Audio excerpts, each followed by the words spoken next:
એમના પસંદગીના સ્ટોક જાણવાનો, તો અમિતજી આજના દિવસે હવે સ્ટોક સ્પેસિફિક આપની ખાસ પસંદગી ક્યાં રહેશે?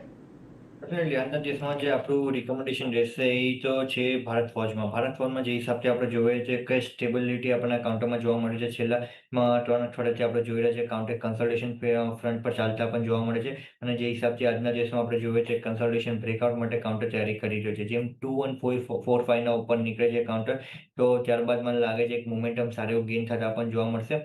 2145 ના લેવલથી મને લાગે છે લોંગની પોઝિશન ક્રિએટ કરી શકાય. ડાઉન સાઈડમાં જે હિસાબથી આપણે જોઈએ તો 2115 નો સ્ટોપ લોસ લગાડીને લોંગની પોઝિશન ક્રિએટ કરવી જોઈએ 2175 ના ટાર્ગેટ્સ માટે.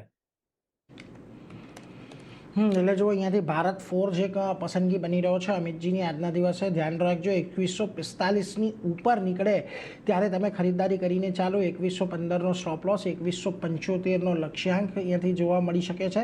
રિસ્ક ટુ રિવોર્ડ પણ ફેવરેબલ છે, એટલે ખાસ કરીને ધ્યાન રાખજો. ભારત ફોર્જની અંદર આજના દિવસે તમે અહીંયાથી ખરીદદારી કરીને ચાલી શકો છો. આગળ વધીએ અન્ય